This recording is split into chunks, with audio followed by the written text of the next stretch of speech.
Contoh burung ring 2019 ya, ring aslinya 2019, kelahiran 2018 akhir. Ini inbreed dari pilar emas dulu ya, darah-darahan dulu saya. Masih bertelur, cuman kualitas telurnya emang udah menurun ya. Tidak seoptimal dulu, ukurannya itu mengecil dan agak memanjang. Tapi masih bisa diternakan karena masih masih bagus ya ininya, cangkang telurnya dan lain sebagainya masih bagus.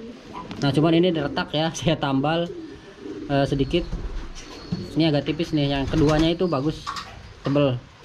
Nah ini untuk ditetaskan karena indukannya ini udah limited ya, darahnya udah limited, jadi saya mau coba tetaskan. Mudah-mudahan sih anaknya sehat. Berarti usianya sekarang 2019, 2020, 21, 22, 23, 24 ya. Ini sekitar 6 tahunan lah ya, 6 tahunan, 5-6 tahun lah. Karena lahirnya itu 2018 akhir ya. Ini termasuknya masih bagus ya. Walaupun nelurnya memang agak lama. Misalkan cabutan dari hari Sabtu itu dia netasnya itu atau bertelurnya itu 10 hari kemudian sampai 14 hari kemudian ya. Jadi nunggunya agak lama. Tapi masih bisa bertelur. Assalamualaikum teman-teman YouTube, jumpa lagi dengan saya Habibi di channel Dunia Hobi. Ya pada video kali ini saya mau sharing-sharing ya tentang mengenai waktu produksi untuk indukan burung merpati ya. Jadi berapa lama sih produksi merpati itu bisa berproduksi terus ya, khususnya untuk indukan gitu ya. Bila mana teman-teman mau belanja indukan atau mau beli indukan itu harus mempertimbangkan dulu juga melihat usianya ya. Dibandingkan harganya kita lihat juga usianya ya, karena beberapa burung punya waktu bukan beberapa ya, semua burung itu punya waktu produksi yang terbatas gitu ya. Jadi jangan sampai kita beli burung yang udah mepet-mepet habis ya dengan harga yang mahal gitu ya, karena itu tentu akan merugikan kita juga gitu ya. Nah untuk waktu produksi untuk burung merpati itu berbeda-beda ya teman-teman ya. Yang pertama itu betina ya. Saya nyoba itu di kandang saya ya. Saya lihat juga di lapangan, di beberapa peternak, di teman-teman pribadi saya ya, di teman-teman saya juga di kandang pribadi saya sendiri dari tahun 2013-an lah ya. Mungkin dari 2012 juga udah ya, 2011 2012. Cuman itu belum kecatat ya. Yang udah kecatat itu 2013 sampai sekarang. Nah, dari kandang saya itu saya perhatikan itu usia produktif untuk betina itu rata-rata ya. Rata-rata kisaran 4 sampai 5 tahun. Itu usia produktif yang rata-rata umumnya terjadi di betina ya. Nah, terkadang ada yang lebih dari 5 tahun itu bagus ya.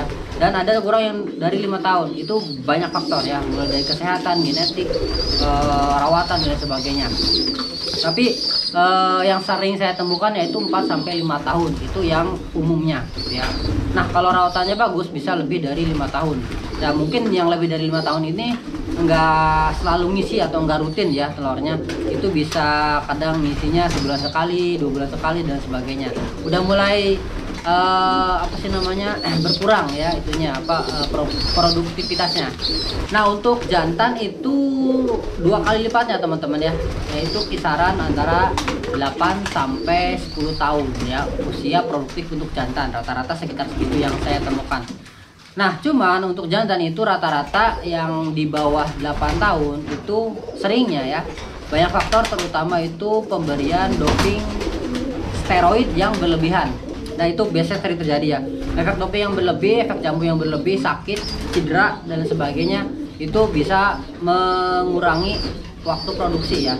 Yang kadang ada yang player yang masih muda 2021, yang sekarang kan 2024 berarti 3 tahun, 2 tahun 3 tahun itu udah kosong ya, karena pemberian dopingnya terlalu berlebihan atau diporsir. Nah untuk yang di atas 10 tahun itu sudah bagus ya. Di kandang saya itu coba itu sekitar usia ya 10 tahun, 11 tahun sampai 13 tahun ya. Itu masih ngisi, terakhir itu ngisi 2023 ya, ringnya itu 2011 ya. 22 itu rutin ngisi, 23 itu terakhir sekali ngisi. Nah sekarang belum ngisi lagi. Itu berarti sekitar usia 12-13 tahun lah ya. Berarti masih produksi, walaupun di usia 13 ke atasnya udah stop ya. Bisa lebih dari itu ya, bisa juga kurang. Nah itu tergantung dari genetik masing-masing dan perawatan masing-masing ya, tergantung rezeki lah. Tapi rata-ratanya yang saya temuin itu 8 sampai 10 tahun. Nah itu teman-teman ya. Jadi teman-teman kalau mau beli biangan, indukan, atau liatin apa namanya ya untuk produksi ya, untuk teman-teman beli indukan lah ya, itu dilihatin juga umurnya. Misalkan wah burung murah nih, cuman umurnya udah mepet-mepet nih, udah mau habis ya masa produktifnya, itu perlu diwaspadai ya. Mungkin karena di peternak sebelumnya juga dijual juga karena udah mulai indikasi produksinya mau habis gitu ya. Saya juga pernah ngalamin beberapa kali seperti itu teman-teman ya. Jadi berbagi aja, barangkali teman-teman mau belanja indukan atau mau beli indukan itu juga diperhatikan juga tahun lahirnya atau umurnya. Nah lalu gimana bang caranya biar usianya itu makin panjang ya, burung itu biar produksinya itu makin panjang makin banyak? Ada banyak cara teman-teman ya. Mungkin ini beberapa cara yang biasa saya lakukan di kandang ya. Yang pertama itu teman-teman pasti ya burung itu dirawat dengan baik ya, dipenuhi kebutuhan makan, lingkungan, kebutuhan dasarnya lah ya, makan, tempat tinggal dan sebagainya, itu dipenuhi kebutuhan dasarnya pertama ya. Yang kedua itu diberi asupan antioksidan tambahan. Antioksidan itu apa bang? Antioksidan itu senyawa atau zat yang berguna untuk melawan oksidasi ya. Jadi apalagi itu. Nah jadi burung itu kan kenapa dia nggak bisa berproduksi ya? Kenapa semakin tua itu semakin nggak bisa produksi?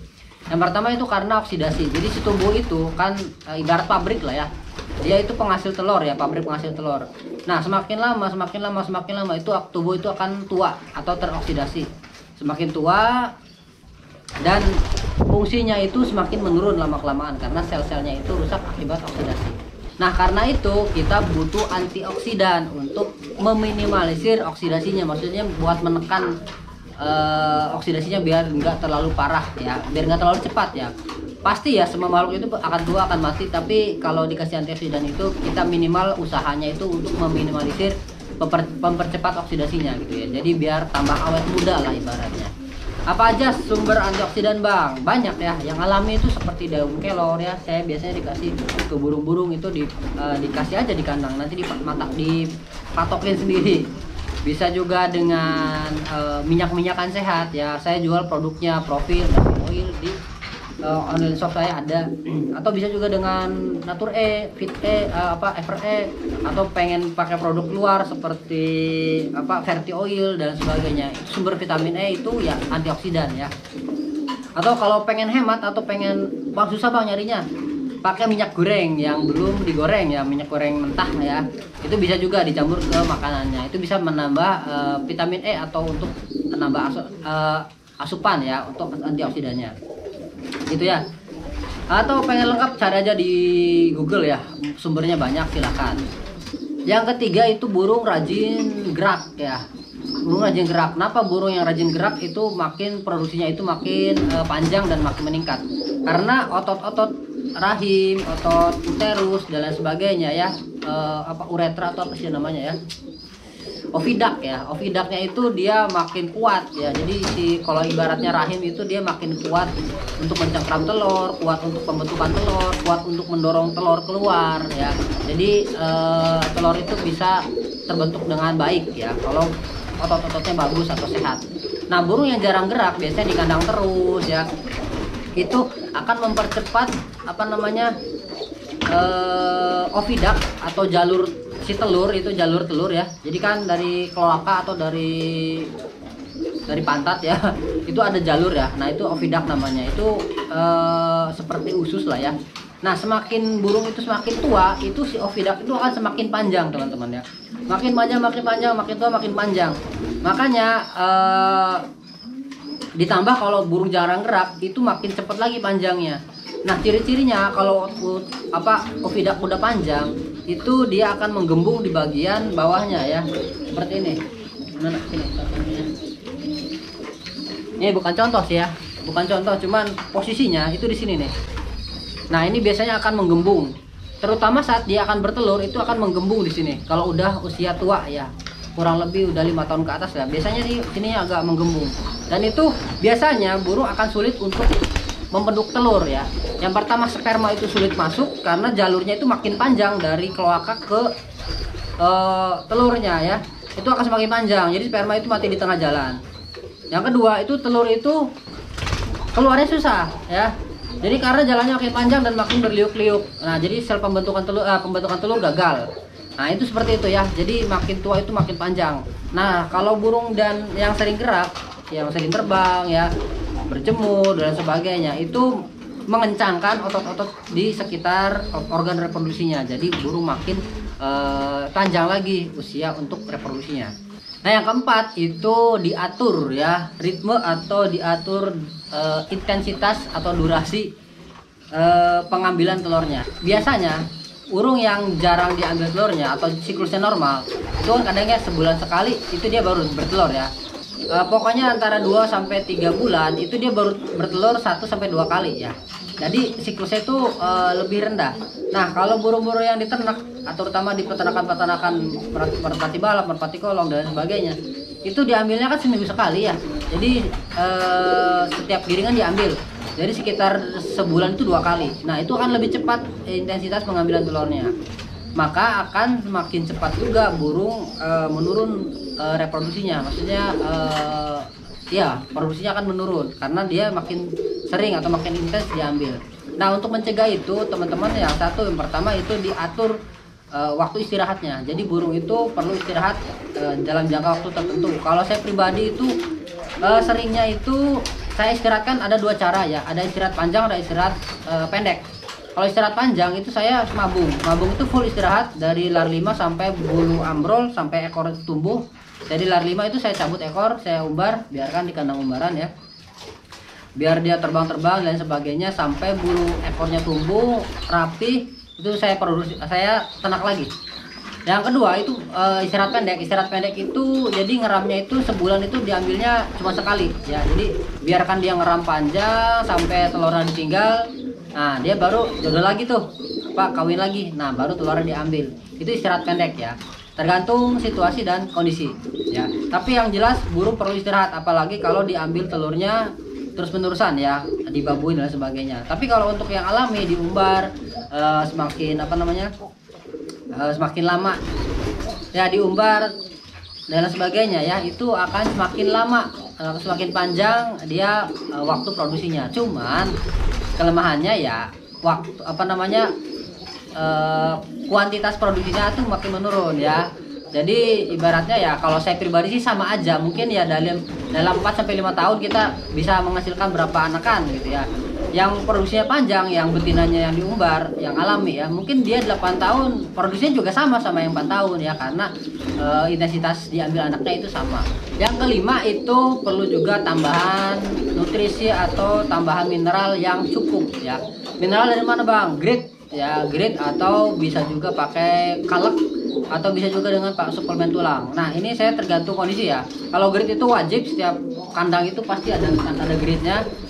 Kandang umbaran juga ada, kandang PIK ada, wajib grit itu ya. Selain untuk tambahan kalsium, tulang juga dia bagus untuk pencernaan.